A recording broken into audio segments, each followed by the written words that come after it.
Mas que julgamento denso e extenso, né, Marcos? Bom dia. Exatamente, Rodrigo. Para muitos, cansativo, né? Como Cansativo. a gente ouviu bastante, até mesmo do juiz, ele que esperava aí 5 dias de julgamento a princípio, passou-se, né, para 4 dias e finalizamos então ontem, na quarta-feira, com 3 dias de júri, o julgamento mais longo, como a gente apurou, da história de Mato Grosso do Sul, 34 horas. Foi que o juiz argumentou aí de tempo de duração e a gente com certeza reparou muito nessa questão de como era um júri pesado.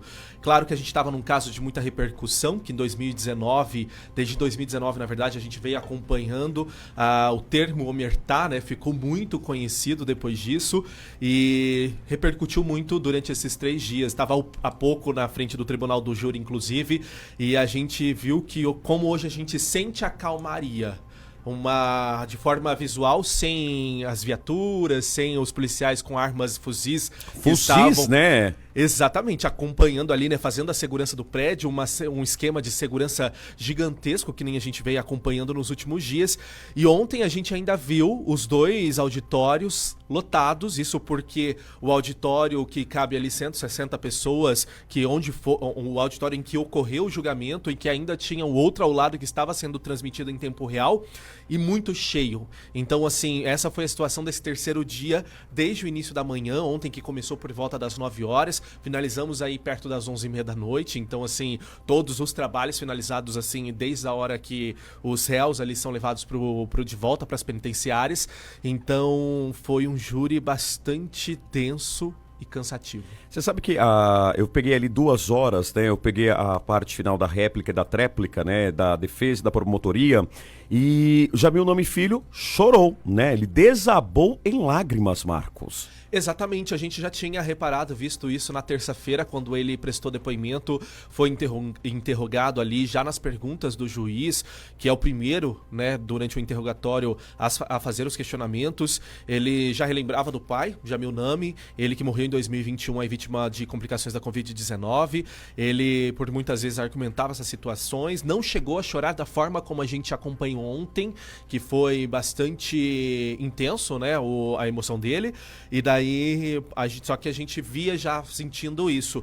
E ontem, ao fim, aí, quando ele é condenado, a gente vê todo esse momento em que ele ali chora por conta dos anos de prisão que ele pega. Bom, 23 anos, né, somado aí às outras condenações, mais 23 anos, Jamil Nome Filho, então, tem nas costas 46 anos de prisão em regime fechado, né? Em regime fechado, é isso? Exatamente, em regime fechado, muitas pessoas questionam, né, se é o júri, o próprio juiz que preside ali o tribunal do júri, quem determina se ele vai ficar preso num presídio estadual ou numa penitenciária estadual, assim como ele está neste momento em Mossoró, preso, né, lá no Rio Grande do Norte, só que isso já não é com este juiz, claro, a gente tem um juiz só de coordenação das prisões, então ele agora tem mais de 40 anos aí para serem cumpridos, de início em regime fechado, e claro que a gente lembra que a Operação Omertá, ela levou outros nomes de crimes conhecidos no estado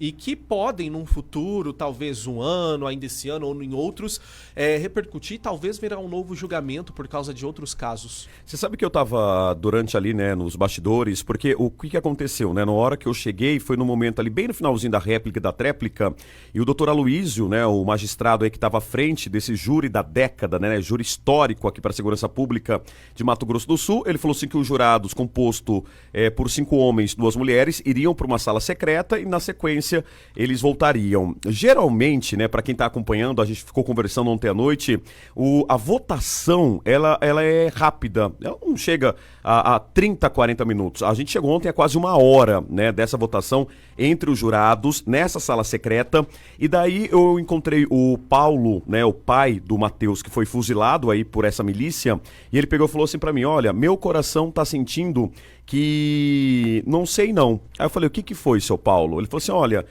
quem que contrata, né, a ex-ministro do Supremo para advogar? Eles gastaram aí mais de 5 milhões, né, com o rosto bem abatido, o seu Paulo falando comigo. E daí eu falei assim, não, seu Paulo, a justiça tarda, mas não falha. E daí eu até comentei, falei assim, mas são 5 milhões pagos, né, de acordo aí com o pai da vítima. Ele falou assim, Rodrigo, olha, eu espero que de fato a justiça seja feita. E daí passou uma hora, né, nessa sala secreta, e aí ele mandou uma mensagem para mim. Depois, eu já estava dormindo em casa, eu já estava em casa. Aqui ele mandou o seguinte, olha, agradecemos do picolezeiro ao governador. E ele me mandou, Marcos, a foto de uma toga que foi entregue à mãe do Matheus. E esse foi um momento de emoção, né? Essa toga jurídica, porque o Matheus queria ser advogado. Exatamente, ele estudava Direito, né, Rodrigo? Já estava ali no 3º semestre de Direito de uma universidade aqui de Campo Grande. Inclusive, durante o momento do debate, a assistente de acusação, que é a mãe, a Cristiane Almeida Cordeiro, que é a mãe do Coutinho, perdão, que é a mãe do Matheus Coutinho, ela que teve um tempo ali ao final da réplica em que ela pôde fazer a argumentação dela, e a gente que acompanhou isso de perto, ela ali fala que doía muito por conta de ver que o filho dela não iria se formar em direito, assim como dessa forma simbólica ela recebeu do Ministério Público, dos 4 promotores que ali coordenavam a acusação, essa toga jurídica, que é a vestimenta jurídica, em nome do filho dela, que seria atuante do direito, assim como a mãe, e ela falou que o filho do matador, que ela colocou, termos dela, estava estudando na mesma universidade que o filho dela. Meu e que Deus. Ele iria se formar e o filho dela não. Foi uma fala forte assim que ela abriu e começou o tempo dela ali de fala.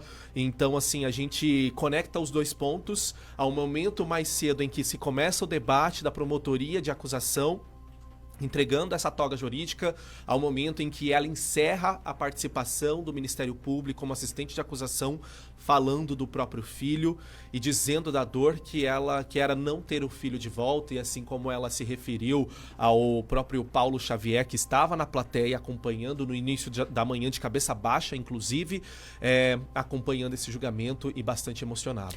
Bom, Marcos, obrigado pela participação aqui ao vivo, né? Repórter da TVMS Record, parabéns pela cobertura, para você, pro Thiago Schimmer, pra Dani Errobidarte, pro Alex, pro Maurício que foi lá, o Ever, o Vinícius, gente, para toda a equipe da TVMS Record, porque não foi fácil, viu? A cobertura não foi fácil, cobertura tensa, extensa. A gente chegava aqui, né, acabado, cansado também, exausto, e a todo o time do nosso jornalismo, porque de fato foi uma grande cobertura e entra para a história, né, da segurança pública, entra para a história do telejornalismo aqui, do radiojornalismo de todo o Mato Grosso do Sul. Obrigado, viu, Marcos? Agradecemos, acho que foi uma união de todos, né?